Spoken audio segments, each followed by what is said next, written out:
then that. Amazing. So hi, everyone, and welcome to Understanding the U.S., EU, NATO Axis of Domination in Africa and the Americas. This teach-in is sponsored by the Resist NATO Coalition. Thank you to the Black Alliance for Peace and the Palestinian Youth Movement members for putting the content of this webinar together.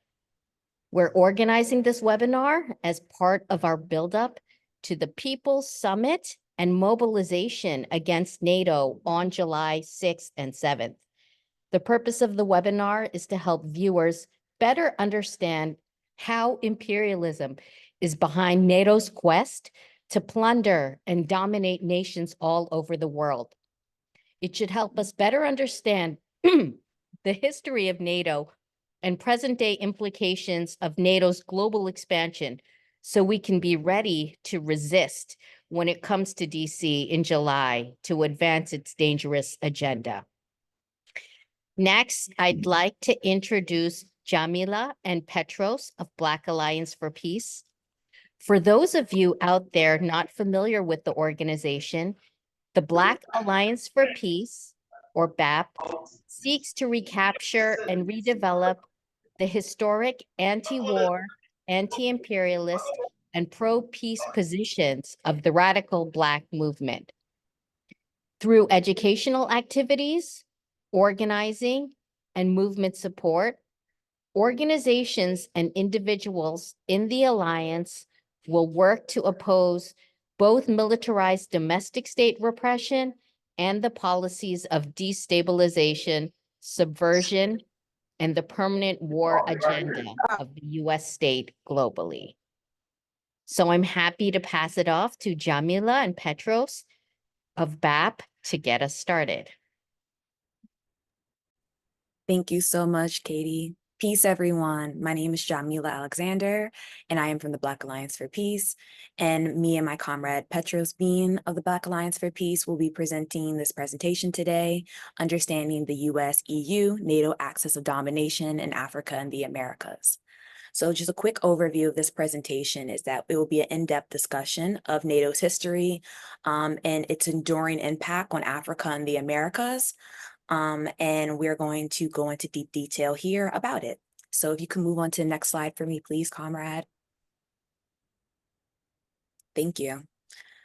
So before we go into this presentation, we would like to just do a quick vocabulary overview because we know that a lot of these words are new for people, and sometimes they're older for people, but it's important for us to have a clear understanding of the language that we're using so we're all on the same page about what we're talking about today. So just starting off with the first definition is hegemony. Okay, so hegemony is the predominance of one state or social group over others.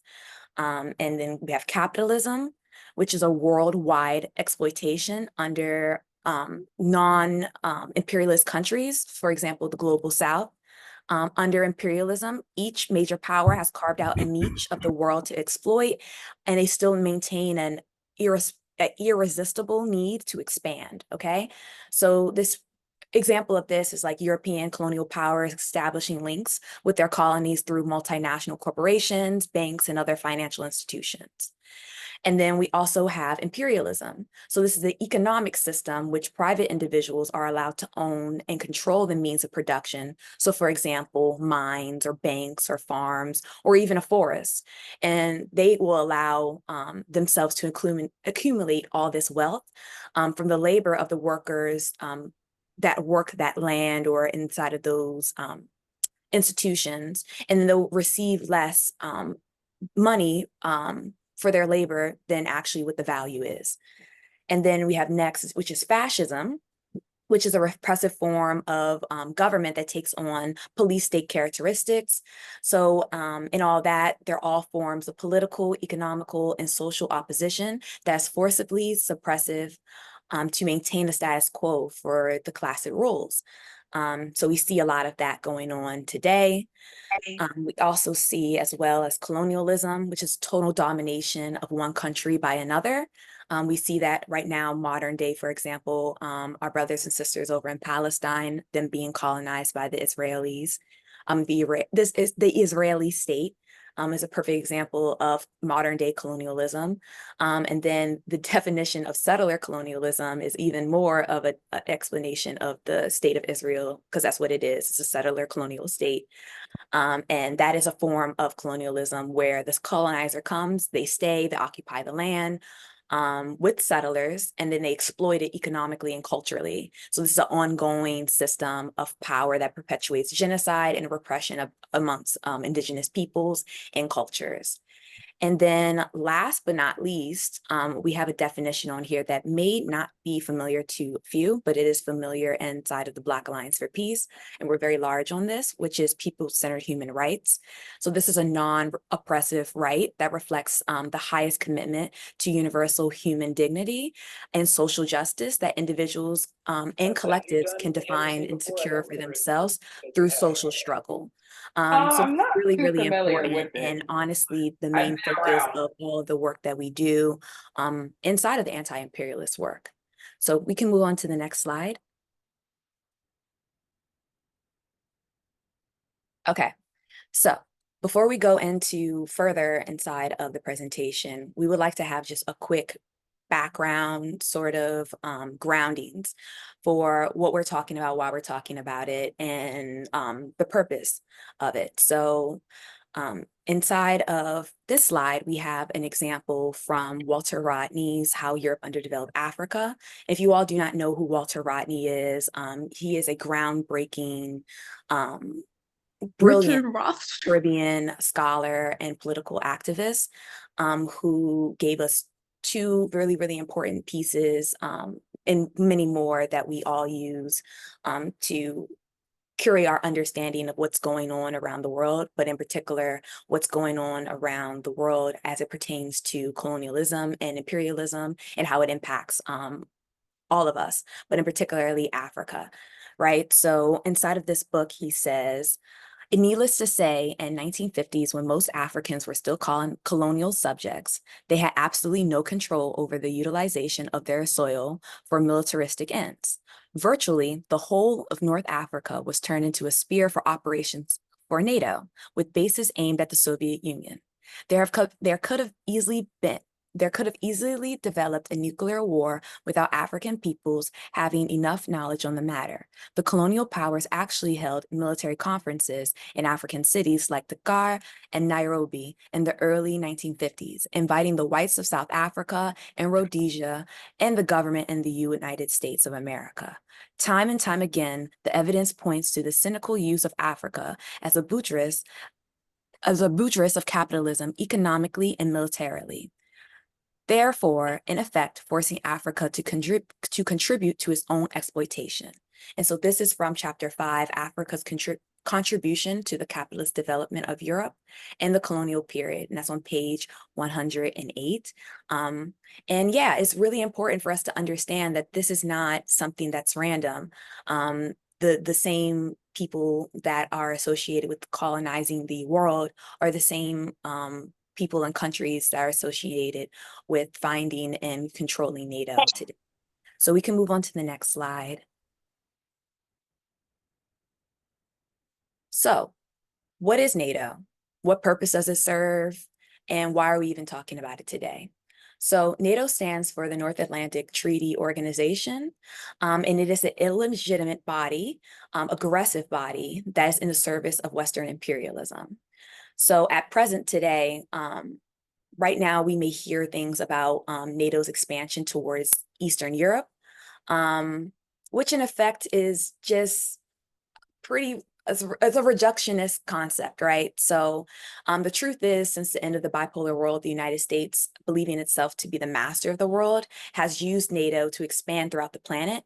And proof of this is between the signing of multiple treaties between other settler states or imperialist states to continue to maintain control over parts of the world like Africa, the Americas, and Asia, and as well as Europe. So currently, NATO is expressing its attempt to militarize their domination around the entire world through, especially through one of its US-led proxy wars in Ukraine. And so since its colonial inception, NATO has been strategically doing these sorts of aggressive, very, very antagonistic missions and actions towards other countries in the world, and then punishing them if these countries do not bend to the need of these NATO-led this NATO-led institution. So, for example, we have countries like the United States, Canada, Italy, Portugal, the United Kingdom, Spain, and Belgium. Some of the world's earliest colonizers are the people that are the main organizers inside of NATO today. So we can move to the next slide, and we're going to go through just a quick timeline as to, okay, when did this all start, or where are we at today? So first of all, NATO was founded in 1949. And the year that it was founded by a selection of colonial powers, but the majority of them were the United States, the UK, France, Portugal, Belgium, and Italy. They were the main organizers of NATO. And at the time, they were also the main colonizers of parts of the world that we were seeing, that were going through a lot of colonial aggressions and changes. So for example, we know that it's founded in this year, but we know that they immediately expanded into North Africa because they had bases in North Africa where the colonies were.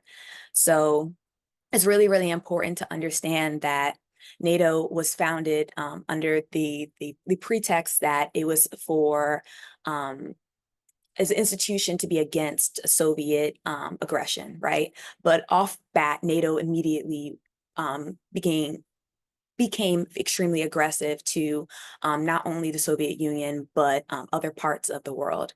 So in the 1950s, we see a lot of anti-colonial wars pop up on the continent. And so, for example, we see the PIAGC struggling against Portuguese colonization, and the Mozambique Liberation Front struggling for their own independence and their self-determination as well. And Portugal was losing. And so they had to call in their NATO allies to help them beat back these freedom fighters and beat back them into colonial control. Now, of course, it didn't work, but the idea is that these European countries are using other European countries to go into areas that they colonized to keep the peace, to control the world. And this is where we're starting to really see like this US, EU, NATO axis of domination sprouting up in the early 1950s. So we skip about 20 years later to 1984, and we know that Southcom was expanding itself, and that is a program that is inside of Latin America, and their mission is really, it's a US-led program, but their mission really is to just maintain control over the Americas through military exercises and military domination. So we know that the first Operation Trade Winds began in 1984, and that pretty much is an operation where you see US or NATO troops going into these right-wing countries and training these aggressive military forces. So we see that happening there and still now until today. And so into 1991, we also see the fall of the Soviet Union, which was the purpose of NATO's founding. And so you would expect after the fall of the Soviet Union for NATO to disband and for them to move forward, because the threat that they said that was the purpose of their founding is now eliminated, which did not happen, because NATO was never about the Soviet Union. It was always about maintaining and trying to gain control, militarized control over the world. So we also see in 2007 a sprout up under the Bush administration in the United States of AFRICOM. And what we see inside of AFRICOM is this need for bases to expand on the African continent. We'll talk a little bit later about AFRICOM and some of the implications that it brings onto the African people and also the African diaspora. But just please keep that in mind that started in 2007. And then also we see 4 years later, the destruction of Libya. And under the destruction of Libya, NATO bombed its infrastructure and supported the terrorists that ended up murdering Gaddafi. And this was all done under Barack Obama. And so understanding that there was no way that NATO was going to even be able to expand militarily without having a blackface imperialist leader leading it. And yeah, so they had to bomb Libya, they had to destroy it so that they could expand AFRICOM on the African continent. And then still today that we see bases in every African country except for Eritrea. So we can move on to the next slide. Okay, so why Africa? Why the Americas? I bet you guys are all sitting there like, well, again, this is a North Atlantic treaty. Why are they so focused on Africa and the Americas? Well, remember when I mentioned earlier that the main colonizers of the world were also the founders of NATO? So we have to understand that Western imperialism historically has linked this plunder through Africa, Asia, and the Americas. So this colonial relationship, this dependent relationship that these colonial empires cannot survive without these colonies or these neo-colonies to support their empire, they won't be able to exist. So there's just a connection between the colonial relationship in Africa and the Americas that just show us the current day US, EU, NATO axis of domination. And it's really, really important for us to keep an internationalist lens, not only because our enemies do, but because we are the only people in the world who have been captured by imperialism. And it's important for us to unite together against it. So, like I said before, in 1949, the US, the UK, France, Portugal, Belgium, and Italy, they were the main organizers of NATO. And they said their purpose was to defend itself against the Soviet Union, even though they went to North Africa and immediately set up nuclear weapons to point towards the Soviet Union. And then we see, you know, that most of North Africa was turned into a NATO operations base.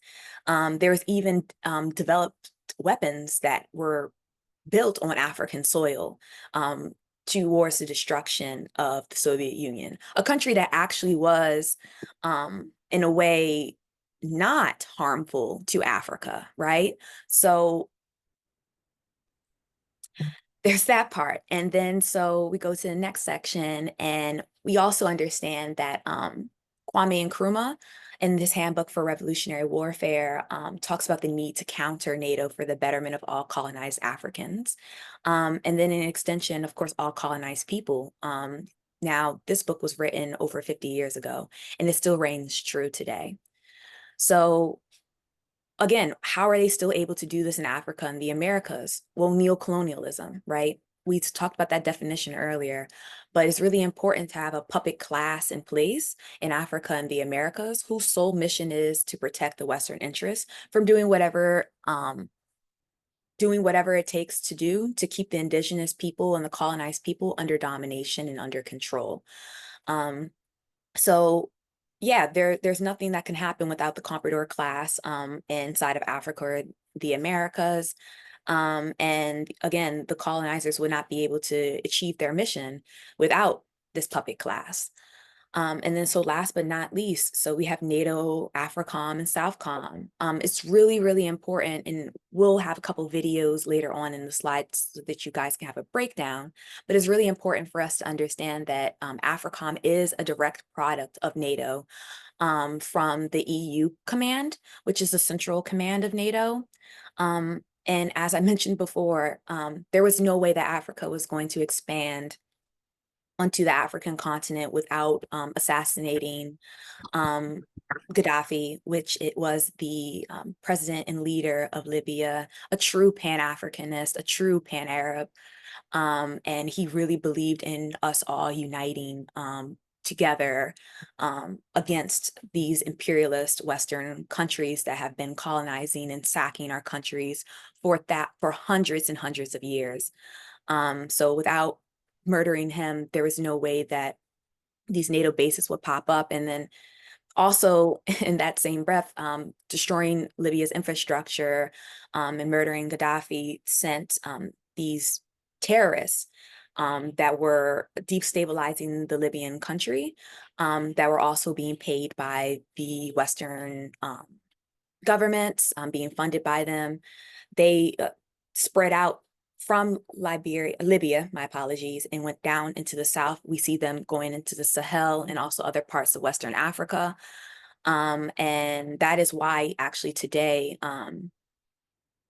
about 15 so years later, we see these uprisings with the African people inside of the Sahel, because they're tired.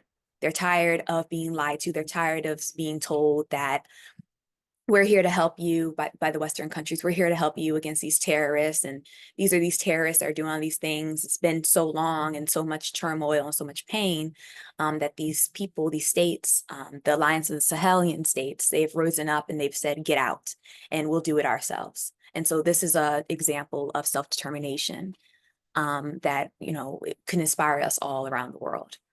So with that being said, I'm going to pass off this part of the presentation to my comrade Petros, and I wanted to thank you all for listening.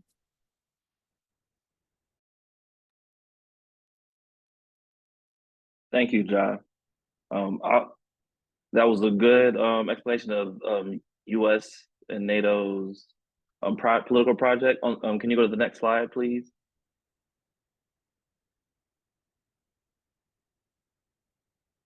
So NATO's mission of expansion is the tendency of this political project, which is a white supremacist political project. Since its inception in 1949, when the Western European and the US could not maintain its previous levels of domination after World War II, NATO has always been about the subjugation of non-Europeans through force for resources. So as my comrade Ja said previously, this project is following finance capital and capital across the world, but it's also about controlling the resources on other people's lands, similar to colonialism and neocolonialism. This also follows the expansion of the military operations of AFRICOM and SOUTHCOM. And these weapons get sent to the puppet governments who are controlled by the US and EU. And they just basically enact war on the people within the borders of those nations and break up resistance movements and just really just crush the people. Through these commands, the US is also arming Taiwan, the settler colonial state of Israel, and Ukraine just to continue its expansion and its presence in particular areas, just to maintain the control. Next slide will be a video from the Black Alliance for Peace. Let's talk about AFRICOM.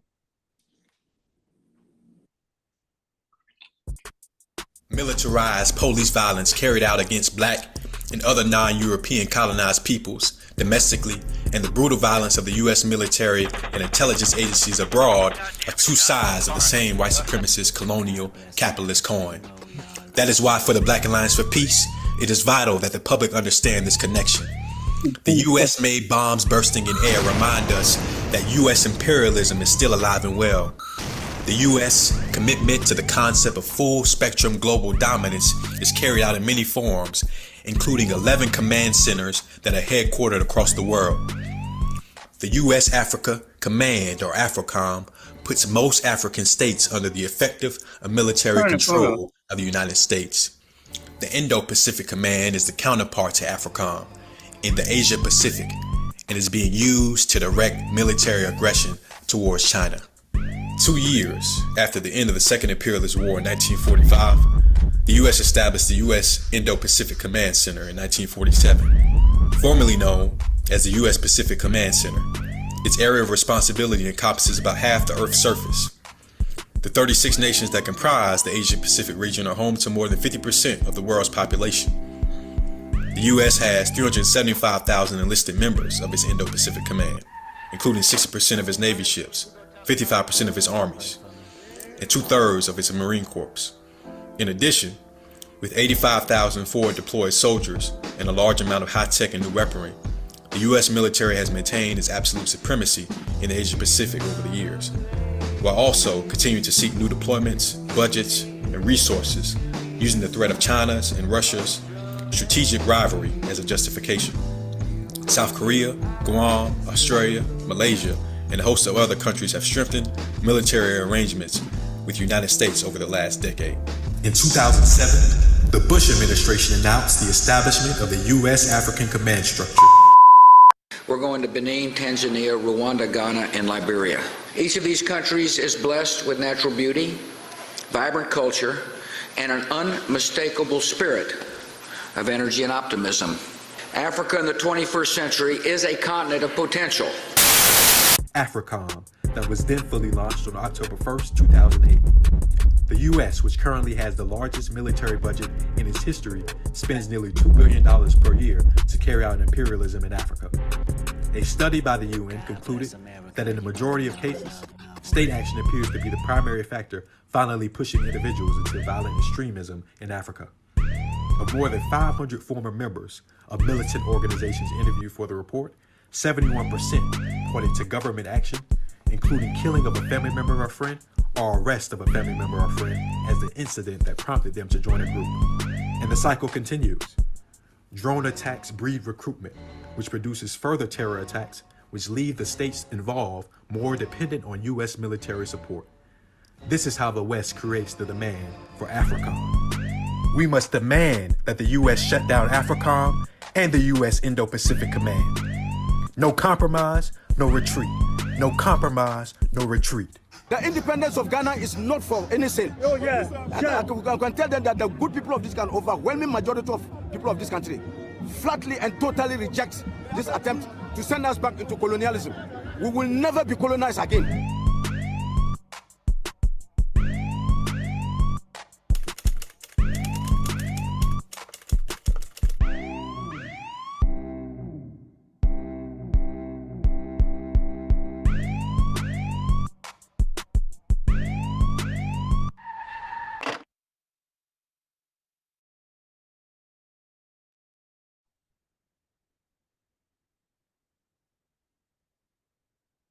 It's real, y'all. U.S. and Kenya's continued war on terror and Africans. The U.S. has been restructuring the Kenyan Defense Forces to become more aligned with the vision of fighting terrorism. We've heard that before. For example, on May 5th, 2023, the U.S. Embassy in Nairobi announced the introduction of a newly created Marine unit within the KDF. The stated purpose was to fight terrorism. So, as we've seen on May 5th, Kenya was told what to do by the U.S. At every step of the way since 1963, Kenya has worked against African independence. During the anti-apartheid struggles, Kenya supported UNITA and the MNR for good measure. Western security established the banking infrastructure for illicit dealing through Bank of Credit and Commerce International. There was the formation of the Safari Club C, France, Egypt, Saudi Arabia, Iran, Morocco, and the conservative elements of the USA. So Kenya has already been working alongside at the behest of the US. And even more recently in the news, the US has told Kenya under Ruto's leadership to send militarized police into Haiti, just not listening to the demands of the people on the ground in Haiti. Also, publicly criminalizing the people in Haiti, saying that they're gangs, that they're cannibals. But the reason why there's instability in Haiti is, I mean, since the Haitian Revolution and more recently since '04, the U.S. has continued to shake up leadership, coup governments, kill people, just do whatever to maintain its control in that area. But this is also not just the U.S. The U.S. is also using commands like CARICOM and SOUTHCOM to maintain its presence in that region and domination over people who do not want them in that area in the first place. Those people have been asking for something different, and the U.S. is telling them, no, we want your resources, and we're going to go in there. The U.S. and Canada, with the core group members, are also leading this charge to push through military control in Haiti, but it's also using Kenya, right, to do that. And the core group consists of US, Canada, and France. Next slide, please.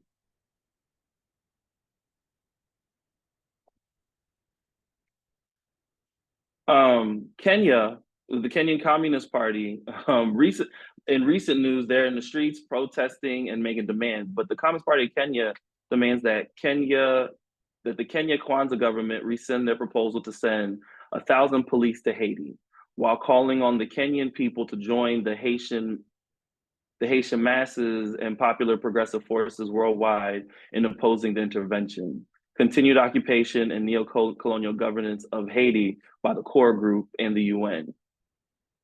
In August, this was published in August 2023. The core group and NATO and the UN, though the names might abstract something or confuse people, this is all NATO. This is all US controlled, with the West to again maintain its dominance over its former colonies, and to make sure that the extraction remains the same. The Kenyan Peasant League, who understand the land question in that area, they want to mobilize Kenyan peasant farmers and consumers to push for agrarian reforms and practice organic farming to ensure food sovereignty and environmental conservation. But external forces are trying to maintain its control over Kenya and make sure that Kenya does the things that the U.S. wants it to do. Next slide.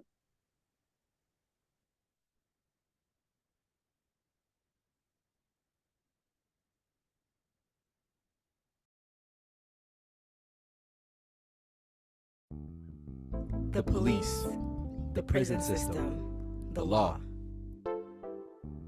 It's no secret that these institutions intentionally crush and terrorize Black and oppressed people within the U.S. But the brutal violence the U.S. military inflicts on colonized Black and brown people is often hidden from our view. Even though the U.S. military is the largest and most expensive of any country, by far. We have new, beautiful equipment that comes along with $2.5 trillion in spending, all made in the USA. The U.S. military has literally divided the earth into 11 areas of responsibility, each patrolled by a different command. The U.S. Southern Command, or SOUTHCOM, polices one of these areas of responsibility. The SOUTHCOM region covers 15 million miles and represents about 1/6 of the landmass of the world. Headquartered in Miami, U.S. Southern Command includes 32 countries, 19 in Central and South America and 13 in the Caribbean. And that's not to mention 16 U.S. colonies like Puerto Rico and the U.S. Virgin Islands, which don't have political independence as sovereign states and are not represented in the U.S. government. Southcom grew out of the U.S. military occupation of Panama in the first decade of 1900.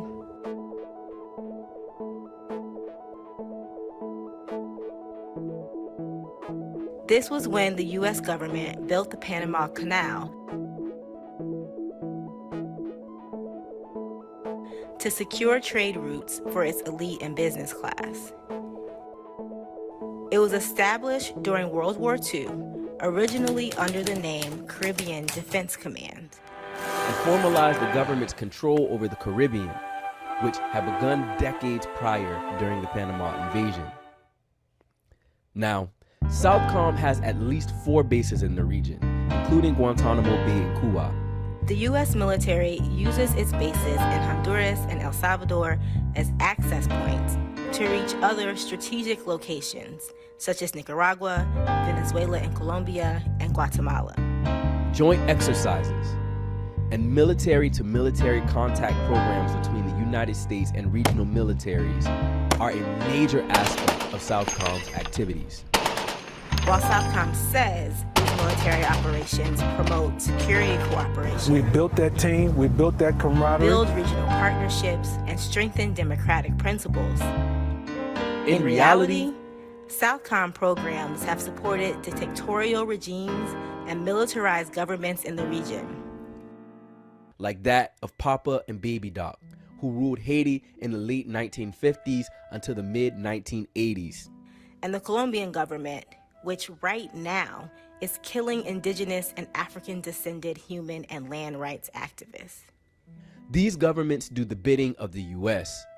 by economically exploiting their own country for the benefit of U.S. corporations and by squashing popular rebellion. As natural disasters and political crises, including the U.S.-led war on drugs, escalated in the 1990s, Southcom activity increased. Good evening. This is the first time since taking the oath of office that I felt an issue was so important, so threatening, that it warranted talking directly with you, the American people. All of us agree that the gravest domestic threat facing our nation today is drugs. Tonight, I'm announcing a strategy that reflects the coordinated, cooperative commitment of all our federal agencies. Every year, Southcom uses humanitarian assistance exercises and disaster response efforts as military training platforms. But instead of stemming drug flows and feeding the poor, Southcom's true goal is to destabilize socialist countries like Cuba, Venezuela, and Nicaragua, as well as disrupt Latin American and Caribbean nations' relationship with Russia, China, and Iran. The absolute urgency with which we have to maintain our competitive edge in this region, increasingly contested strategic space in the global competition with China and Russia. And we do maintain our positional advantage here. However, that advantage is eroding, and it's challenging our ability to maintain the favorable balance of regional power directly called for here in this hemisphere in the National Defense Strategy. The Black Alliance for Peace stands against the growing influence and power of Southcom and its ever-increasing militarization of the region. We demand the end of Southcom and call for a zone of peace in Latin America and the Caribbean, in which the people's right to self-determination is realized. And conflicts between nations are resolved peacefully. No compromise, no retreat.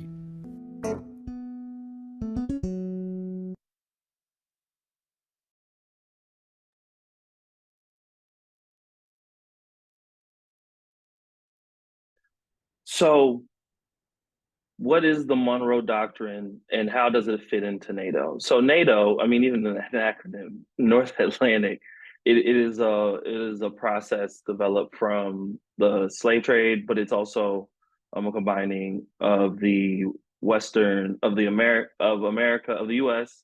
and Western Europe.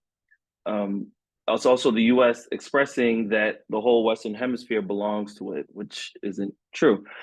The Monroe Doctrine is an expression of the U.S. colonial ambitions to dominate the Western Hemisphere. This U.S. colonial process reached another level in 1823 when colonial empires were competing to control other people. By 2023, the US had installed numerous military bases across the region, 12 in Panama, 12 in Puerto Rico, 9 in Colombia, 8 in Peru, 3 in Honduras, 2 in Paraguay, as well as installations in Aruba, Costa Rica, El Salvador, Cuba, Guantanamo in particular, among other countries. This demonstrates the US ongoing efforts to achieve total control over the land and the maritime areas of the region. So the US is essentially waging war on the whole Western Hemisphere to control its resources with all these military bases, but also using these tools, these guns, these ships, planes to subjugate the rest of the area. The Monroe Doctrine emerged from the colonization and genocide of indigenous peoples in what is now North America. NATO represents a continuation and expansion of this colonial process. And also kidnapping and transporting and destabilizing the African continent. NATO represents a continuation and expansion of this colonial process. After World War II, former colonial powers resolved their conflicts or attempted to resolve their conflicts, rebuilt and established NATO to maintain their global influence and dominance. Next slide.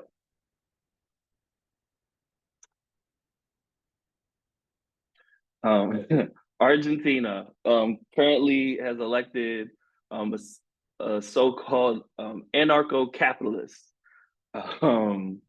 Sergio Rodriguez on Black Agenda Report, quote, in Argentine territorial waters in the Malvinas Island, which are usurped by the United Kingdom, there's a NATO presence integrated in a system formed by bases on the islands of Ascension, Santa Elena and Tristan de Azuena, which guards the entire Atlantic from the north to the Antarctic Sea.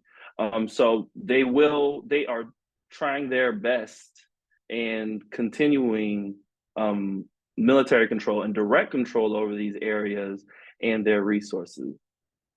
The US views Argentina as strategically important due to its natural resources and military partnership with NATO. Key opportunities for cooperation include the green energy transition. So the US is going to basically use them and control, their puppets in Argentina to control those resources. And they're going to focus on lithium, natural gas, copper, and copper exploration and ocean fisheries protection. The US and NATO sees potential in investing in Argentina's lithium industry to enhance energy infrastructure and lithium ion battery production. Additionally, Argentina's technical expertise and growing commercial capabilities offer opportunities for regional space collaboration. So the US wants to use their areas to just control the actual space in Argentina. President Milei's commitment, the current president of Argentina, does not want to have any alliances with communists. That reads BRICS also. Communist blocs and seeking closer ties with the US and Israel is a part of their strategy for their overall partnership. And Ja's gonna take this next slide to talk about the zone of peace.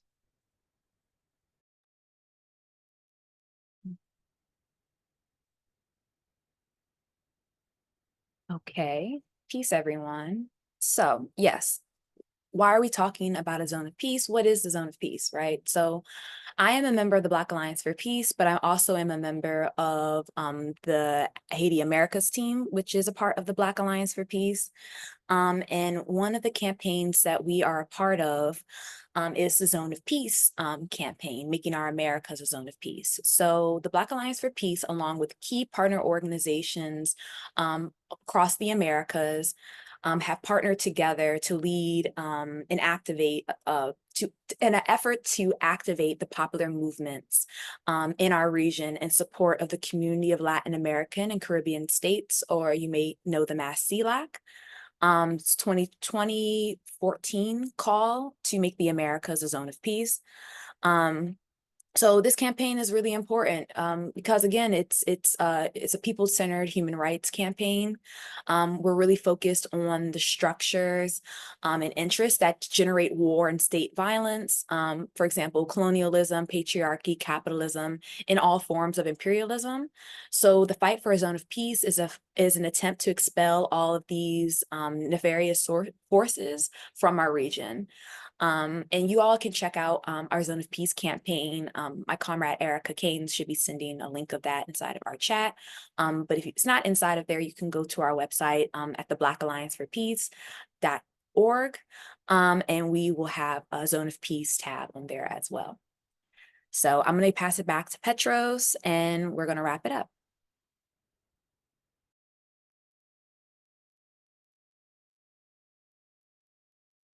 Thank you, John.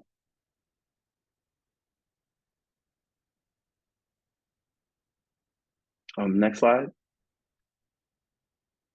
So these are some necessary readings just to add to today's current conversation and webinar.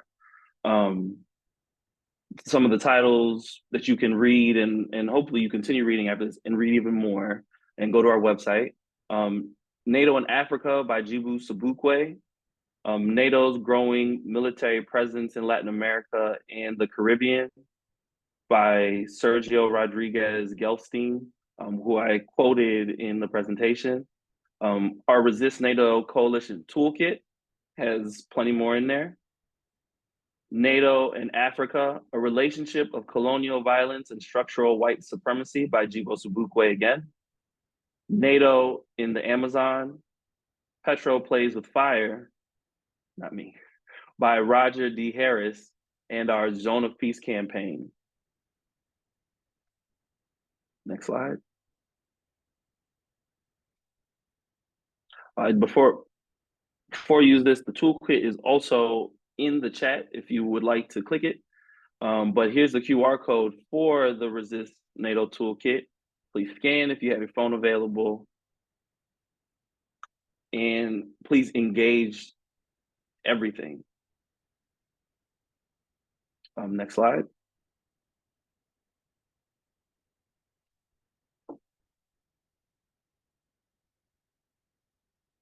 So please, please, please, please, thank you for tuning in and thank you for engaging the content in our presentation. On Instagram, you can find Resist NATO, resist.nato, Black Alliance for Peace, one word.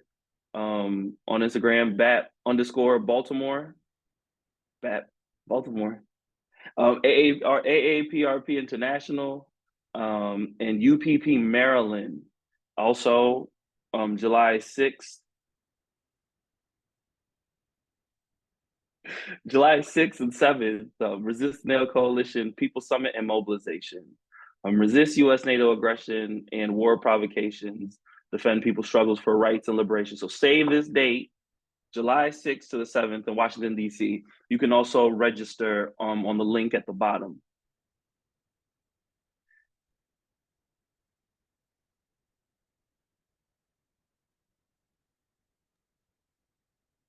All right. Thank you, Petros. Thank you, Jamila. Just reminding everyone that we still have one more presentation after this. Members of Palestinian Youth Movement will be talking to us about NATO in the Middle East.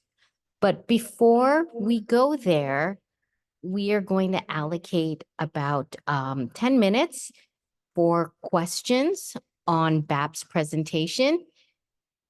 So what I suggest is people put your questions in the chat for us to easily identify them.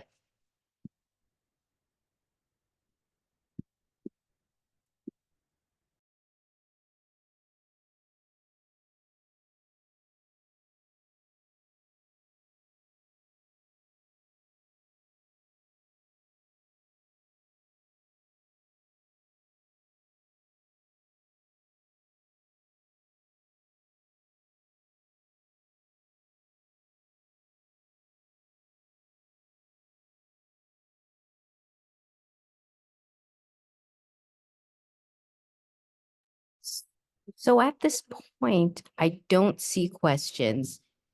Okay. I have one. I'm just typing it out. Sorry. Perfect. Amazing. Are you able to see it? There's two actually.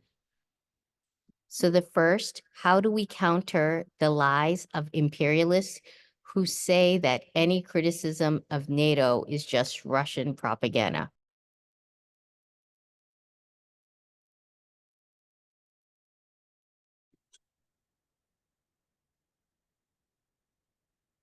Let me just read the question. How do we counter the lies of imperialists who say that any criticism of NATO is just Russian propaganda? First, observe, I would say just observe the world around you. Is Russia at your door? Is Russia creating cop cities? Is Russia militarizing the police around you? Is Russia, I mean, like, is that Russia or is that the US? Is the US funding Ukraine and building up those weapons? Is the US continuously funding a genocide? I think just ask yourself, where did you hear that any criticism of NATO is Russian propaganda?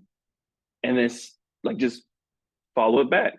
It's the US, it is the West, it's Western Europe, it is NATO countries. I think that you could start there, observe it, and then also I know for me personally, joining an organization and engaging in various struggles, it keeps me sharp, right? It keeps me sharp. It keeps me engaged with material that helps to counteract that propaganda that the U.S. and its lackeys try to impose on us and put on us. That's my brief answer.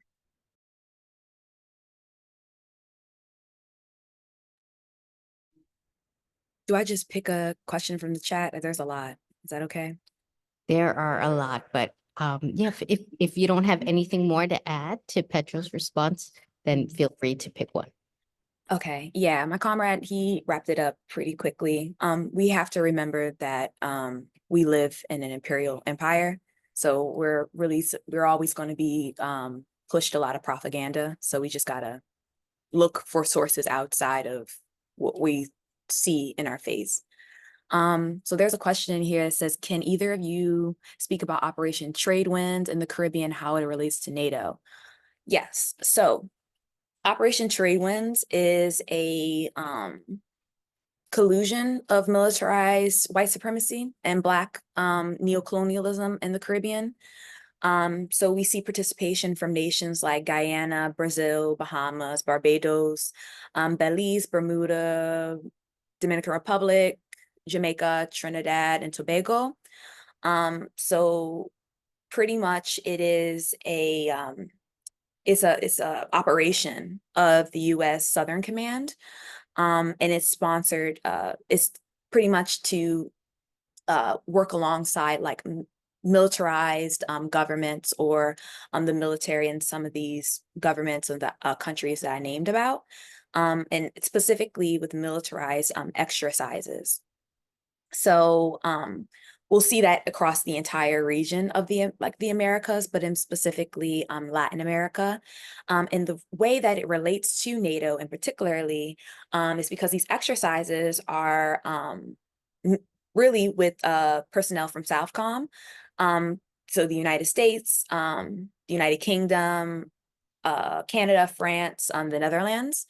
And so these military exercises also will lead people into other systems that the United States has to continue terrorizing the world.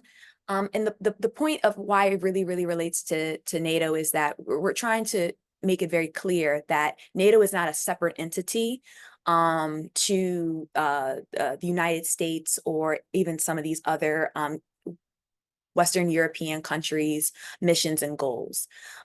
So yeah, NATO is one branch of the militarization that we see happening all around the world. So I hope that answers your question, and I'll yield there for Petros. you want to answer anything.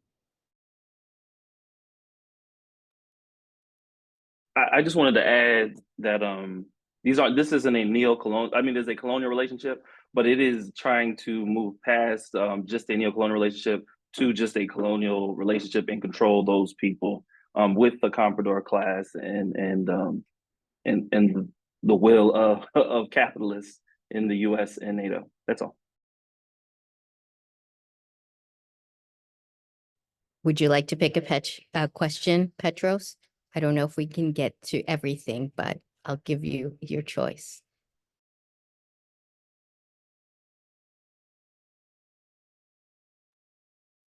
I'm just gonna look through the chat.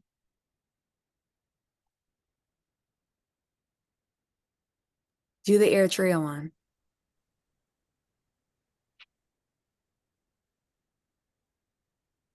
Okay.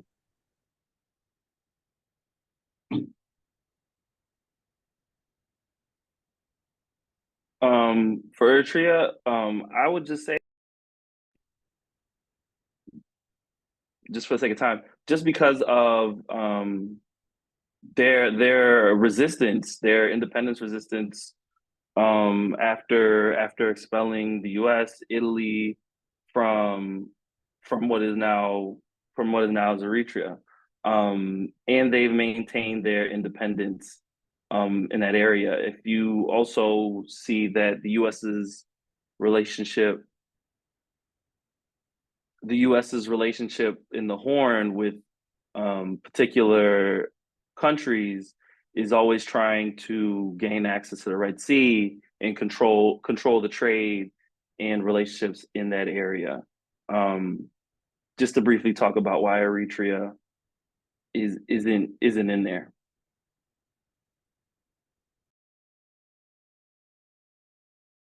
And I think I can get to one more. So someone asks, I'm curious about any of these experiences speaking with people from these communities about these issues. What are a lot of talking points you've noticed from them? Have there been any ways you've countered them with any impact? Yeah, so I guess so we are the people that have been impacted by these experiences, right? And I think that that's like the starting point, right? So when you're talking to humans, other people, comrades, friends, whatever, from maybe that are born on the African continent or born in outside of the belly of the beast, inside of the imperialist empire that we grew up in, they are much more politically clear than we are. They are much more aware of their where they're at socially inside of their lives, and then how imperialism has impacted them and their families and the way of their living, compared to some of us here, where it's harder to explain it because it may look like on the outside that we have such a better life than people from other parts of the world. So one talking point that I will see is that sometimes you got to like have conversations with them and explain like you're not like a typical person that grew up in the United States that just believes in US state propaganda. And also we don't believe in just because you said it happened, right? We're really big on talking with people and hearing their experiences, but also like hearing the information and research they have to like back that up, right? Because people can say a lot of things and that may not be spot on. Have there been any ways that you have countered them with this impact? Honestly, I haven't had a conversation with anyone from other parts of outside of the United States that have been antagonistic or any sort of like ways where I felt like I've had to counter one of their statements. It's a lot about just listening to people and then them listening to you and then seeing like where you all can unite on. And where we unite around is that we believe imperialism needs to go and we need to work on destroying that. So yeah, I hope that answers your question, but I yield there. Thank you very much for the presentation and the thoughtful answers. So as I mentioned, we are inviting Palestinian youth movement to present on NATO in the Middle East. And for those of you who are not familiar with the organization, PYM is a transnational, independent grassroots movement of Palestinian and Arab youth in the diaspora fighting for liberation and return to Palestine against the US-backed Zionist state of Israel. So I'll pass it off to Raya at this point. Thank you. Thanks, Kat. Hi, I'm Fadwa and this is Raya. We're going to be presenting about NATO and within the PYM, with the PYM about NATO. I want to start with the first picture about it within our presentation. I can't see our screen. Let's see. There we go.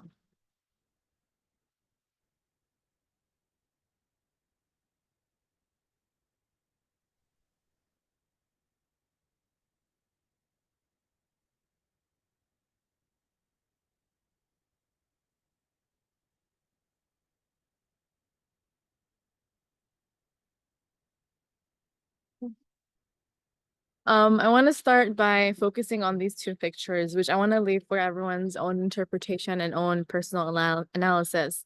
They're heavy pictures, with the one on the right picturing lots of the major leaders of the Arab world, especially those who have strong relations, their countries have strong relations with the Zionist entity. And of course, the American regime. We'll start with this. We can move on to the second slide. Thank you.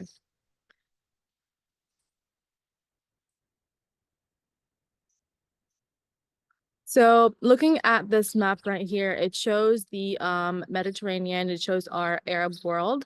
So according to NATO, the Mediterranean Sea has 3 strategic entry points, providing access to the Atlantic Ocean, the Red Sea, which leads to the Indian and Pacific Oceans, and the Black Sea, which leads to Eastern Europe and Russia. The Mediterranean connects all the world's major political, economic, and energy hubs. It is also a very crucial region, not only for external actors like Russia, China, the Gulf powers, and the US, but also for countries that surround it. It is all involved in more ways than one, or less elaborate multilateral networks.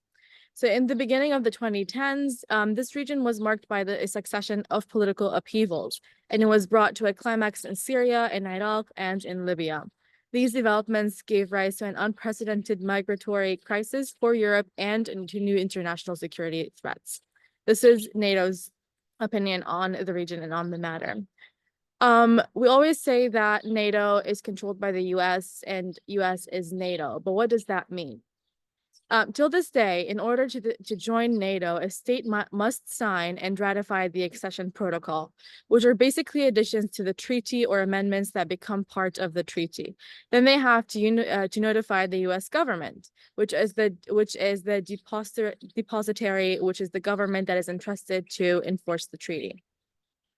This raises many questions, like how is this an unequal relationship maintained? How is NATO an irreplaceable content of US foreign policy and military supremacy over the spheres of influence?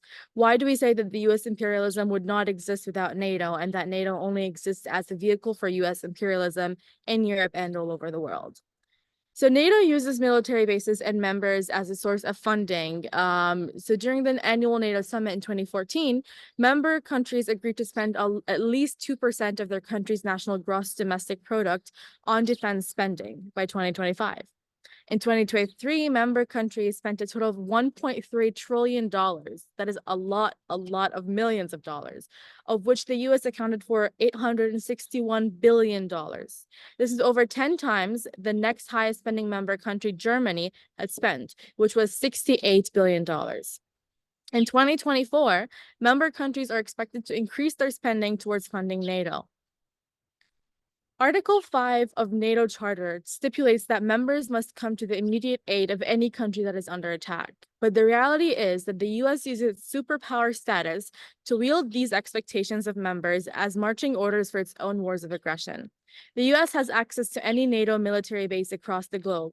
The US also acts as the primary decision maker for NATO missions, therefore having the power of NATO's members at its fingerprints for imperialist ventures. Without this power, the US would not be the main imperialist military aggressor in the world.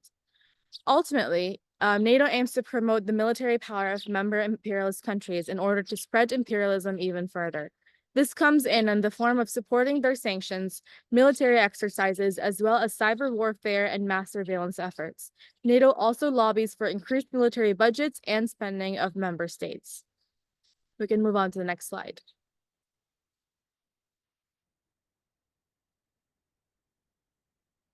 So on this map right here, you can see the extent of NATO's formal relationships with other nation states. We see NATO's reach spread into Southwest Asia and North Africa, to Russia, and even Australia and New Zealand. NATO has a bunch of different options for engagement. We're going to mention 4. The first one is the Mediterranean Dialogue, which includes Egypt, Algeria, the Zionist entity of Israel, Jordan, Mauritania, Morocco, and Tunisia. For the Mediterranean Dialogue, the Brussels Summit in 1994 formalized NATO's new orientation towards the South Mediterranean region. The selection of the initial countries and exclusion of others had to do with the level of interaction between countries with NATO allies and bilaterally and multilaterally in other international forums. In effect, NATO allies invited countries that normally demonstrated policies that were friendliest and most moderate towards Western interests and held a favorable attitude towards the necessity of security cooperation with the West. The inclusion of the Zionist entity of Israel in this process was decided as a result of pressure from the US, specifically during the Clinton administration that strongly advised and advocated for Israel to be invited in. 2, other options for engagement include Istanbul Cooperation Initiative, which includes Bahrain, Qatar, Kuwait, and the UAE. The third, we've got the Individual Partnership Action Plan, which allows for non-member countries with no intention to join NATO to participate in its Partnership for Peace program. And fourth is the Partnership for Peace program that is aimed at creating trust between NATO and other states in Europe and other small imperialist nation states. We can move on to the slide after, please. I want to start before really looking into more in depth at this slide is with a quote that Biden had said during the initial beginning of his presence in the political world. So Biden has always said if there was not an Israel, we'd have to invent one. And that is for many, many reasons. We're going to touch on a couple of them, relating them to NATO's existence and America's existence in the Middle East. Looking at this map, we can see how rich the Middle East is in natural resources, how it connects throughout water, naval powers, land, it connects continents. With the US obsessions with natural resources, the answer for the question of why the Middle East is not a difficult one to answer. The Middle East is rich in resources. As we said, we've got natural oils, gas, coal, and it even has a strategic position in the modern world. Palestine, for example, exists in the middle of the planet, making it a connecting point to 3 continents around it. That is the African continent, the Asian continent, and the European one by the Mediterranean Sea. It is ultimately in NATO's best interest to maintain marine control, as evident in their efforts in Yemen, for example. America, within NATO, aggressively aims to intimidate and conquer small countries with weak marine powers, turning them into countries with crumbling powers in need of the great America to save the citizens in the name of human rights and international law. Initially, if America-backed NATO encountered no resistance at sea, they continued their attacks, especially within the MENA areas, such as the attacks against Libya, Iraq, and Syria. However, it is very important to point out the changing tides that have since happened since October 7th during Al-Aqsa flood until now, as Yemen has been fiercely fighting against NATO aggressors in the Red Sea. Yemen's current battle against the Zaya American British forces NATO-backed, has started a gradual collapse of the NATO-American idea of maritime hegemony in the strategic location of the global economy, which, you know, it has transport sea routes important for Africa, Europe, and the Middle East and Southeast Asia. A grandiose geopolitical scenario is unfolding. Thanks to Yemen, the NATO-American naval dominance is failing. Another answer to the question of why the Middle East and why the Mediterranean is energy related, of course, energy security. As 65% of Europe's oil and natural gas imports pass through the Mediterranean Sea, with almost like 3,000 ships that cross almost every day. The Middle East region, which contains the largest reserves of energy sources worldwide, has long been one of the top priorities of the West, which wants to secure the flow of oil and natural gas.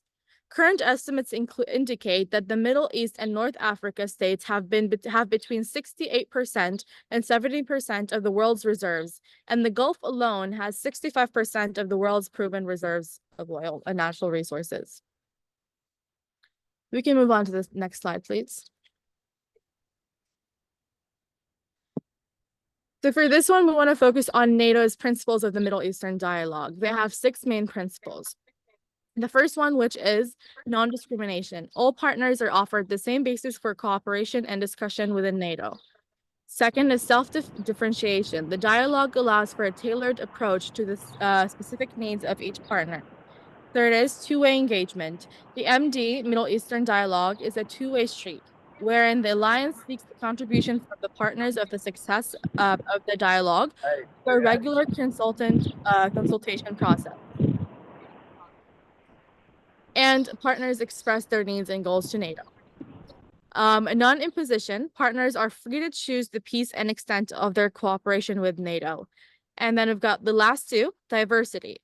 The Middle Eastern dialogue respects and takes into account the specific regional, cultural, and political context of the respective partners.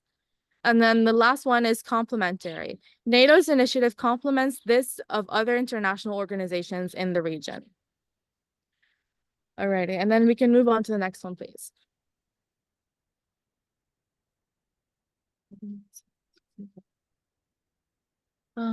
Yeah, thanks. So that was those were NATO's like stated principles of what they said they premised the Mediterranean dialogue on. This map it comes from NATO's interactive map on their website. And of course, NATO is involved in much more than what they're publicly advertising, but what comes up when you click on projecting stability and fighting terrorism is it says NATO's neighbors are more stable. If NATO's neighbors are more stable, the allies are more secure. NATO seeks to project stability beyond its borders and fight terrorism, working with partners to help them provide their own security and build resilience against attacks. NATO is also leading operations to project stability in areas of quote unquote strategic importance. So NATO has a global counterterrorism strategy which develops and promotes technologies for surveillance, exporting the U.S. counterterrorism strategy internationally. And so NATO is threatened by national liberation movements which would end U.S. plunder of their resources and labor, because it's these movements that will liberate the people of each nation against the terror of U.S. imperialism. And it's these movements that are led by the people that will protect the interests of the people and protect the land from foreign plunder. But it's these liberation movements that are labeled as terrorist organizations and declared threats to NATO. And when we zoom into the map on the next slide, we see Jordan, Zionist Israel, and Egypt. And these are prime examples of what we were just speaking to. So going back to what it said under projecting stability and fighting terrorism on the site, it says, if NATO's neighbors are more stable, its allies are more secure. And so we know that the US exports weapons and surveillance technology to all of these states, to Jordan, to Egypt, and to Zionist Israel. For Jordan and Egypt, despite the mass support for Palestine, among the people, and despite the people making trying to make sacrifices to support the Palestinian people in the ongoing genocide of Gaza and the attacks on refugee camps in the West Bank, why haven't Jordan and Egypt been able to reach Palestine? It's because the US and its projects through NATO ensure that the ruling classes of Jordan and Egypt remain loyal to the interests of the West. And that's why NATO was established in the first place. And that's why the Mediterranean dialogue was created in the first place.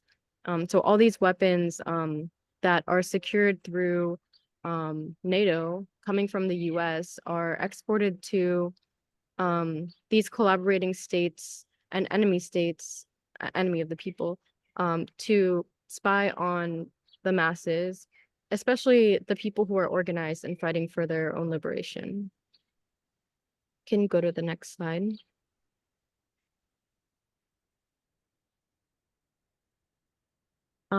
Israel is also special. So going back to the principles that Fedwa was mentioning, that NATO claimed the Mediterranean dialogue was premised on, I think one of them speaks to the equality of the members. We know that that isn't true. So, for example, Israel, back in '87, under Ronald Reagan, Israel was granted the status of a major non-NATO ally. Egypt is also granted this title, but a Los Angeles Times article wrote, in Washington, State and Defense Department officials, speaking on condition that they remain unidentified, confirm that Israel has received non-NATO ally status as a necessary prerequisite for Israeli industry to bid on U.S. defense contracts. The Defense Department official referred to the procedure as part of the NATOization of Israel. He said that Egypt is being granted the same status as a matter of even-handedness in dealing with the Arab world, noting that Egypt has a much smaller industrial base than Israel, and therefore less opportunity to profit in the short run from its change in status. The Prime Minister of Israel also said, since Israel is not a member of NATO, it therefore neither has the rights nor the obligations of NATO. And at the same time, the status of non-NATO ally affords them certain advantages which haven't all been determined, but you can see them listed on the screen. This is just some of the benefits of being a non-NATO ally country. So one of them is possession of war reserve stocks of Department of Defense owned equipment that are kept outside of American military bases. Another is being able to purchase depleted uranium, anti-tank rounds, reciprocal training, so military exercises, expedited export processing of space technology, et cetera, et cetera. Next slide.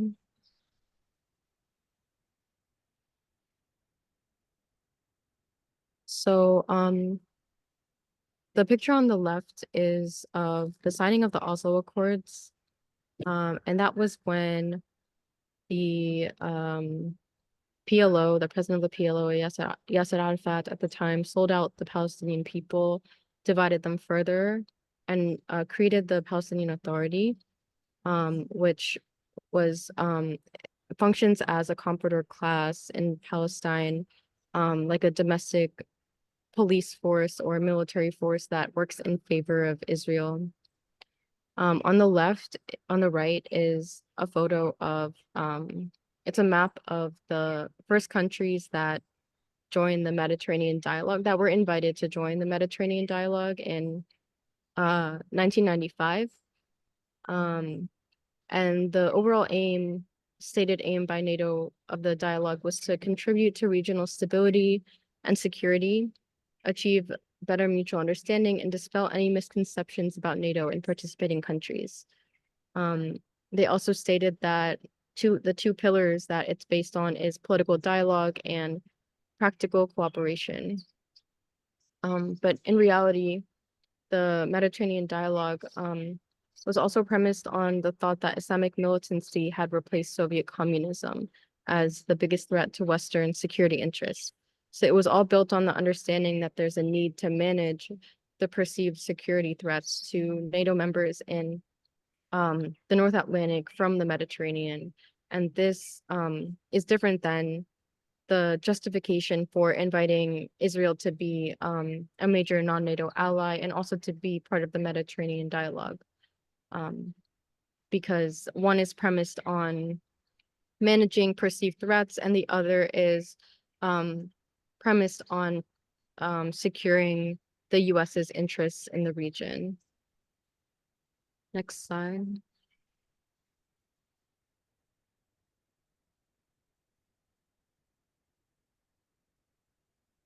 Okay, so the destruction of Libya is just one example of NATO member states being used for US-led war. Member nations deployed missile ships and military detachments to support the US in their military excursion in Libya. It's important to note that Libya's position in the Middle East, it borders Egypt, Tunisia, and Algeria. And these bordering countries are part of the Mediterranean dialogue. So before the bombing of Libya, NATO claimed that the President Gaddafi, who our comrades in BAP spoke about earlier, was bombing protesters without presenting concrete evidence, just like they're doing today with the accusations of the Palestinian resistance. So NATO took it upon themselves to overthrow the Libyan government, and they engaged in the behaviors that they were accusing others of. So they invaded the country using the UN Security Council Resolution 1973 under the guise of protecting Libyans. In doing so, NATO, specifically France, Britain, and the US, they conducted 9,700 airstrikes, so almost 10,000 airstrikes, dropping almost 8,000 or almost 80,000 precision-guided bombs, and killing thousands and causing severe destruction to the state of Libya and the social fabric. This led to years of war and consequences that triggered the inability to maintain critical infrastructure, apart from them also targeting critical state infrastructure. NATO's actions consequently resulted in the collapse of Derna and the damaging of the infrastructure of the country, as well as fracturing the government. And before this, Libya was a country that a lot of people would travel to find jobs. The economy was pretty good in the region, and it's also a country that's rich in oil and natural gas. NATO's bombing campaign resulted in a 50% drop in Libya's GDP in less than 10 years by 2020. Next slide. So fast forwarding to 2014, you can see the picture on the left. This was the year that there was another war on Gaza, and also the year that the Mediterranean Dialogue held its 20th anniversary summit in Amman in Jordan. The participating countries were Algeria, Egypt, Israel, Jordan, Mauritania, Morocco, and Tunisia. NATO also, through NATO, the Jordanian military also sent some troops to support the US's invasion of Afghanistan. And so the picture on the right also shows US and Jordanian troops walking side by side in Afghanistan. Can go to the next slide.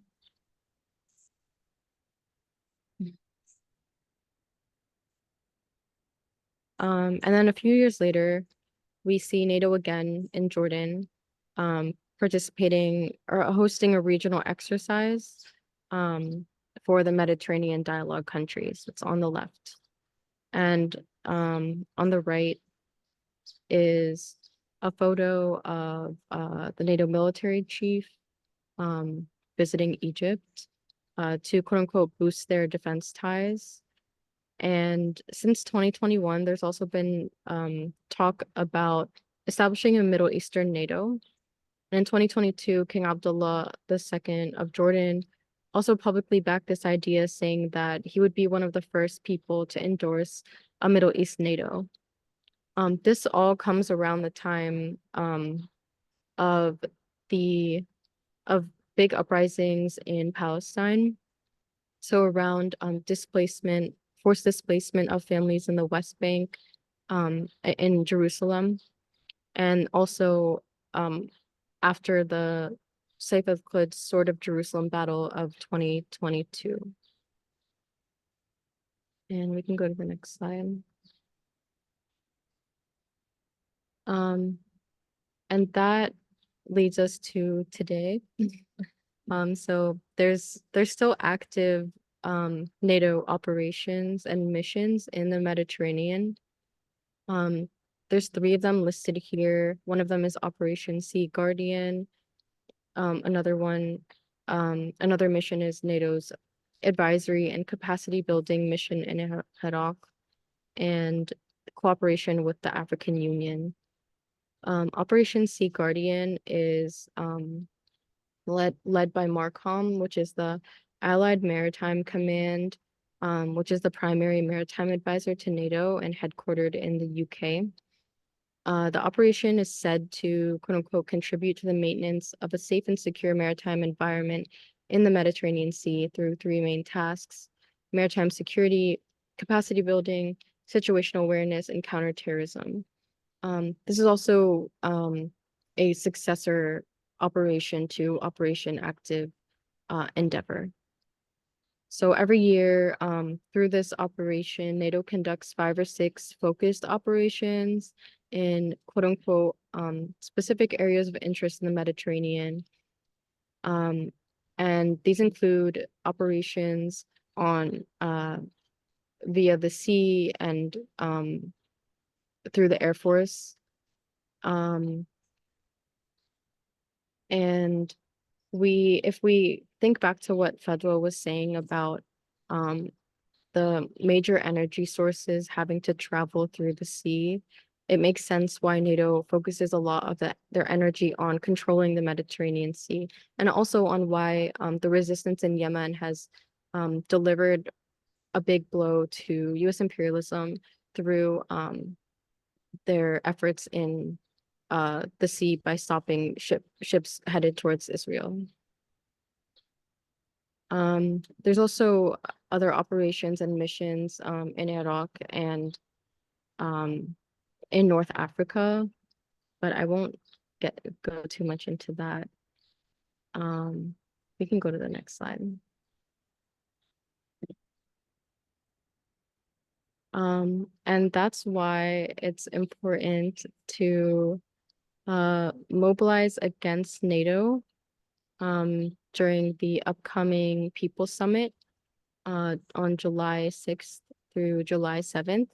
There's going to be a counter summit when NATO comes to DC for their annual summit on July 9th through 11th. The Resist NATO Coalition is hosting a counter summit on July 6th and July 7th, and a mobilization to counter NATO on July 7th. And we hope everyone can join for that. And to register for the summit, you can scan the QR code on the screen. We'll go to the next slide.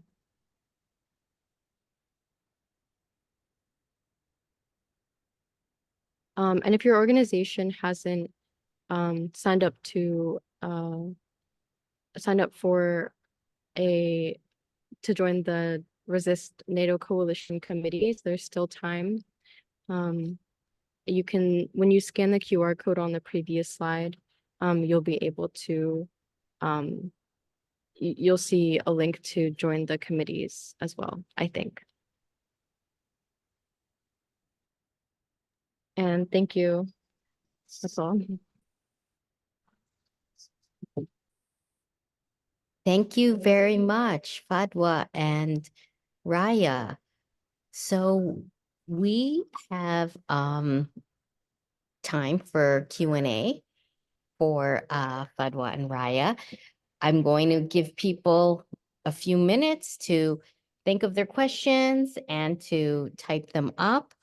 Yeah, so we'll wait for them to start appearing in the chat, and then I'll let you two choose which ones you want to take.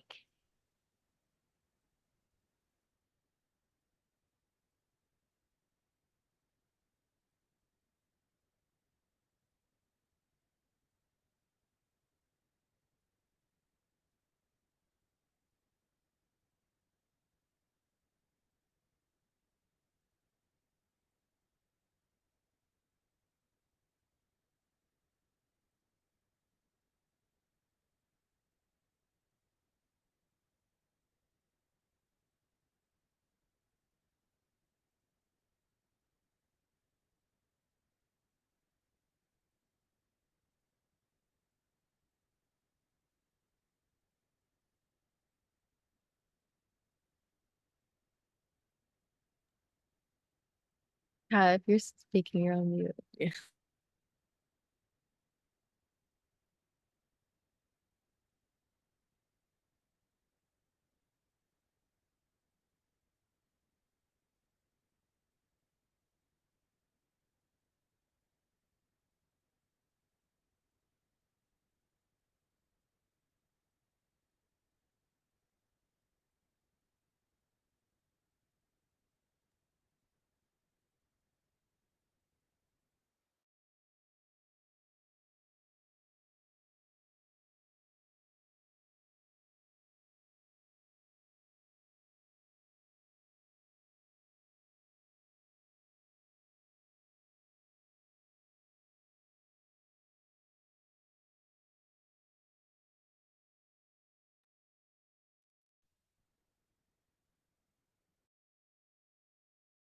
There is a question. There is a question in the chat. You spoke about the potential creation of a new NATO in the Middle East, North Africa region. Can you speak a little bit more about that? Like, do you think it's going to happen? So I just want to start by pointing out it is very difficult to get much information about anything concerning Middle Eastern countries and that region specifically. So we have not found anything to show that it is something that will be happening in the future. I think whatever NATO was hoping to happen to do and to accomplish before October 7th has severely changed course. It has affected everything in the region. So it doesn't show that that will be coming to happen or happening anytime soon. I think it'll happen. We've already seen tensions arise in Jordan among the people, between the people and the government, and in Egypt between the people and the government. I really don't think it's likely that they're going to start a Middle East NATO. I also don't think that the US, the whole NATO inviting Egypt to join the Mediterranean dialogue wasn't for the same reasons that they invited Israel, for example. They really were just trying to manage perceived threats, which were the people's uprisings in the area.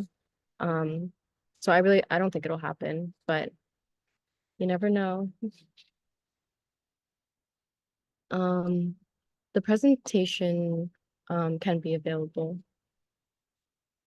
I think Sammy has an answer for us or question.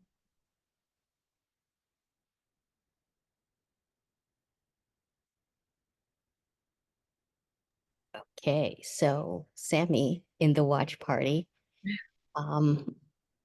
is asking, I understand that Israel works heavily with NATO, but Israel isn't a part of NATO. However, what makes Palestine so significant to resisting NATO if Israel isn't a part of it? Sammy, can you elaborate on your question?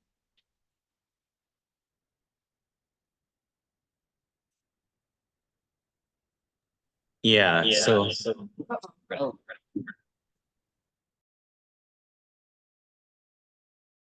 it's okay.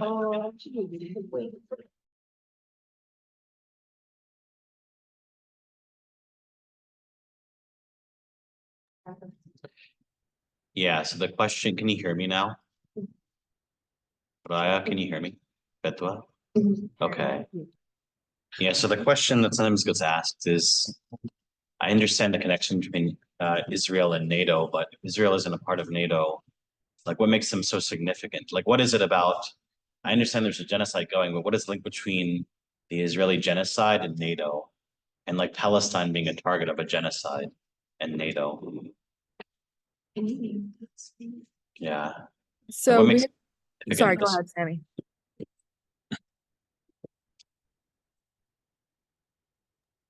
Do you have more? We're just very eager to answer, so I might have spoken early, but you can go ahead if you have more.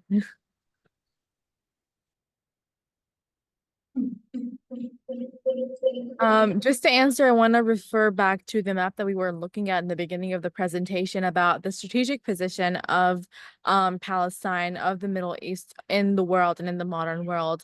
So Israel isn't considered a full part within NATO. However, Israel is, as we call, the son of America, or it's America and Israel are a faces of the same coin, two faces of the same coin. So and also going back to what Raya had said about, for NATO, it is very important that the countries surrounding NATO members are stable, for their NATO countries to be stable and have stability and peace within them. So any kind of resistance happening in Palestine, in Lebanon, in Syria, and all these surrounding areas as well, is it kind of threatens the peace that NATO countries would like to maintain for themselves. It also makes Israel a hub location. It's just a headquarter location for NATO, American-backed NATO, to have more control over the region. It has an arm to reach everyone, whether that is Jordan, whether that is Egypt. It goes back to how Libya was the one country that was not part of any Middle Eastern dialogue. However, its surrounding countries was part of it, of Egypt and Algeria. So same thing happens here. It is one country surrounded by those who are part of the Middle Eastern dialogue, with its own resistance happening inside of it. I hope that answers the question. Yeah, Israel is also like a major non-NATO ally. It was one of the first 5 major non-NATO allies. So there's like a long-standing relationship between NATO and Israel. Israel is also sometimes referred to as like a US military base in the Middle East, because the US sends billions of dollars, as we all can see, to Israel every year, not just during this genocide, but every year, in weapons and in military aid.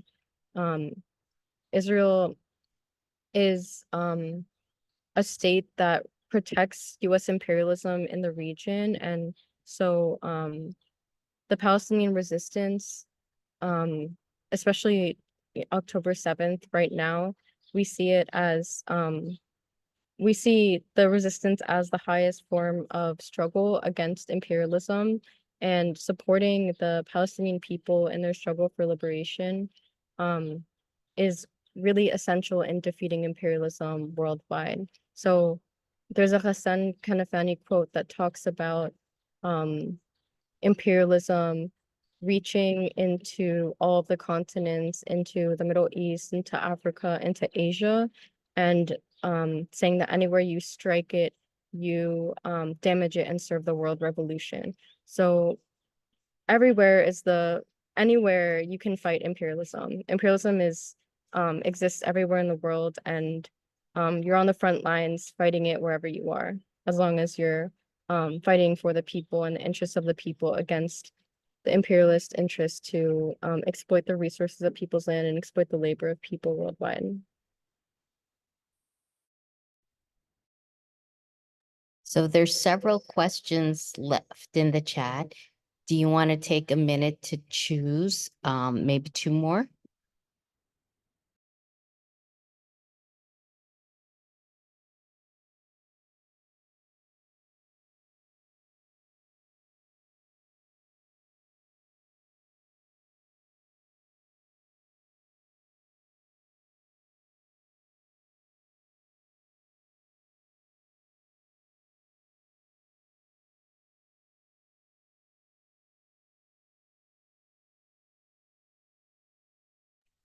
We're going to start with answering, to what extent is the PLO, Palestinian Authority, an enemy of the Palestinian people?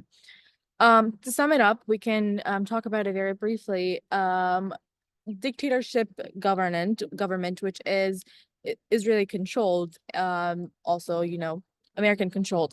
It serves a certain propaganda. This propaganda is to there's political imprisonments, that is one. There is lack of freedom of speech, not lack of, it just does not exist.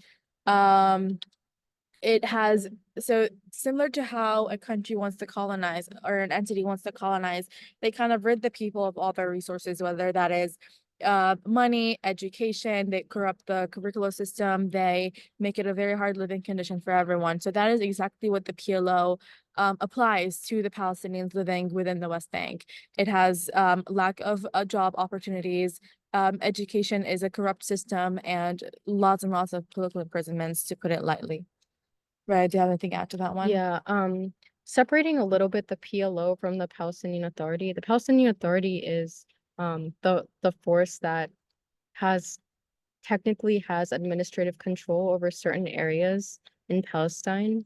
And what Fed was talking about, the imprisonments and the way that they act as a contractor to Israel, we see them as like a comprador class, as the comprador class of Palestine.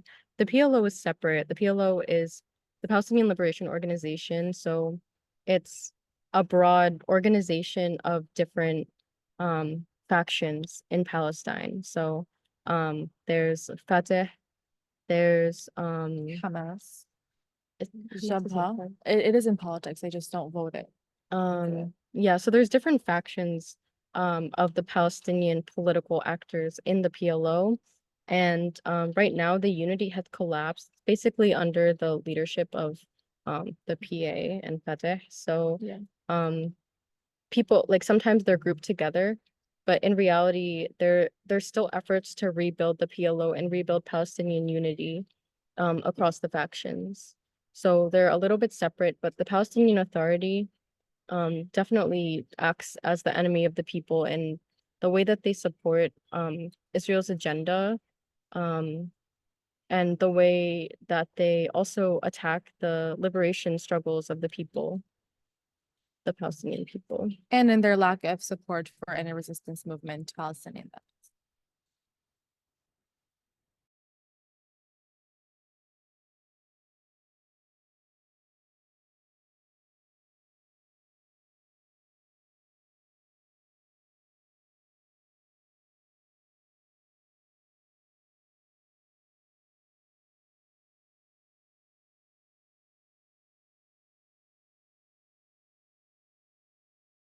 The color revolution. We can talk a little bit to Julian's question. This is something I also want to learn more about. But do you want to talk about Nasser and his like Jamal Abdel Nasser? Yeah, so we can.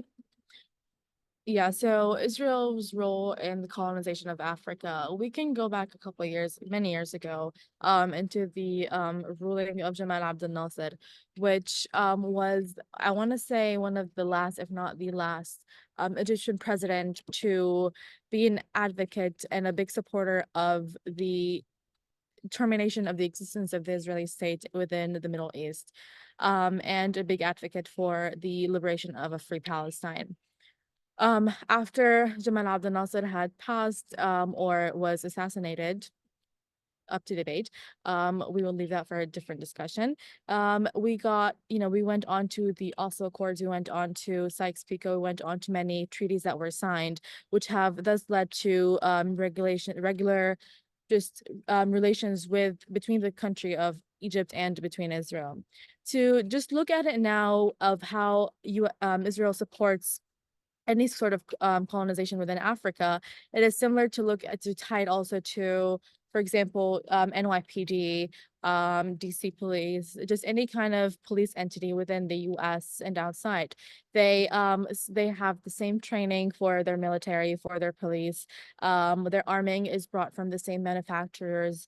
Their actions and the way that they deal about resistance is the exact same.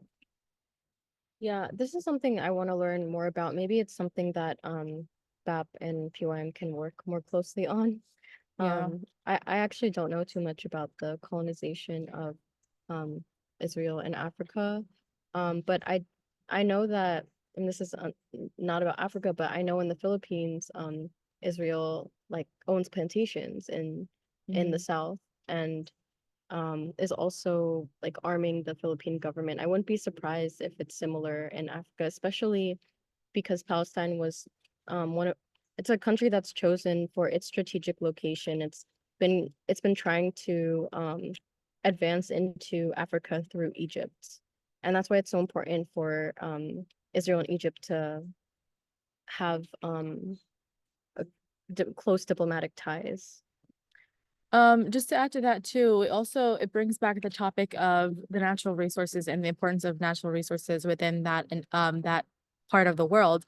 Africa is a continent that is rich with natural resources. It is rich with gold, with gas, with so many things. And you've got the Nile River, which is also currently what is happening in Ethiopia, what is happening on the countries that the Nile River passes through. It all also just serves to a specific agenda that supports the Israeli and American agenda.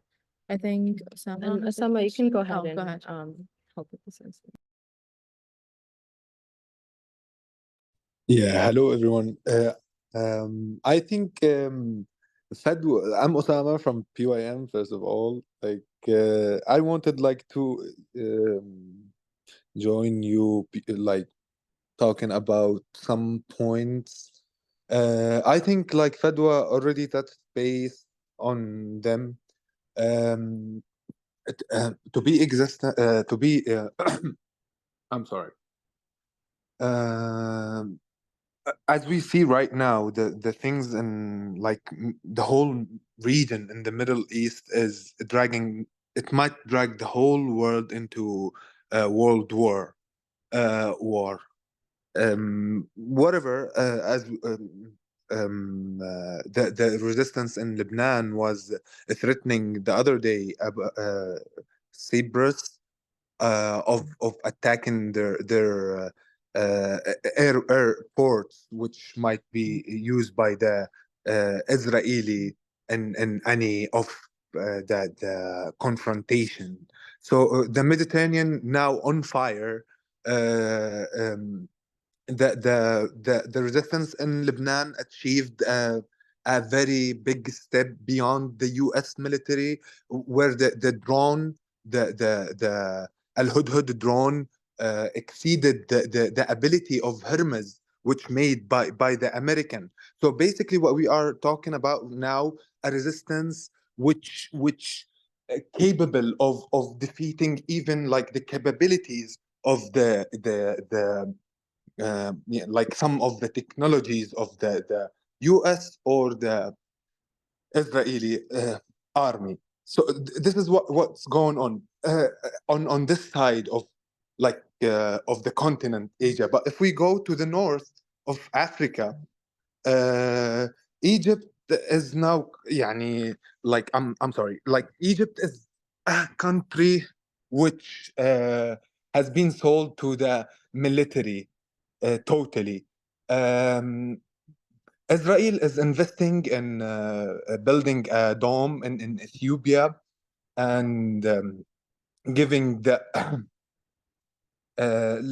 this dome gonna be on the Nile River.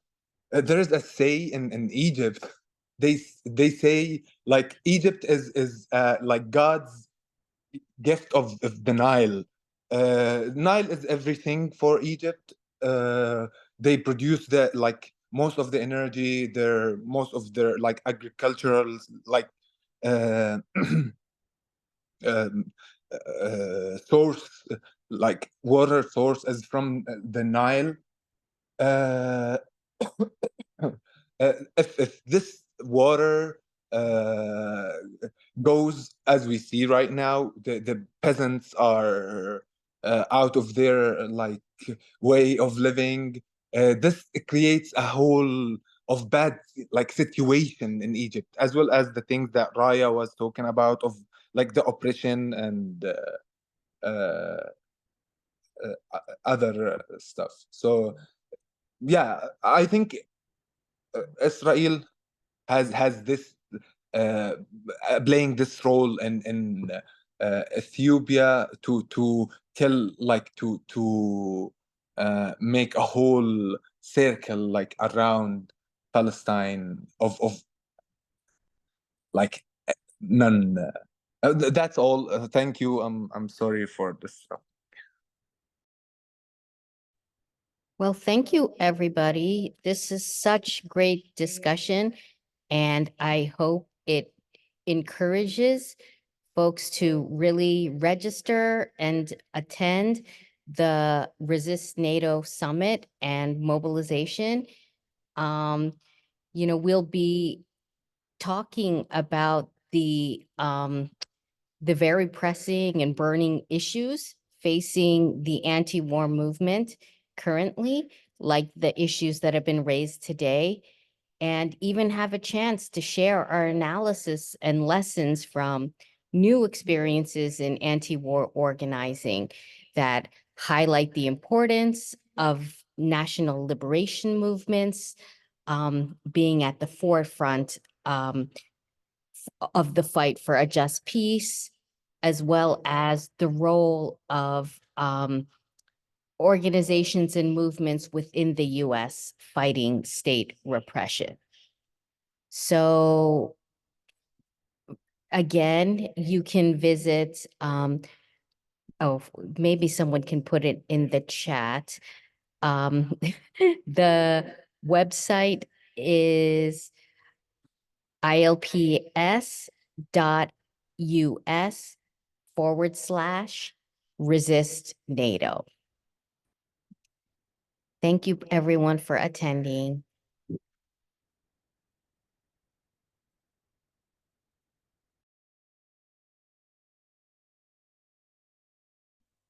Thanks, y'all. Thank you, everyone.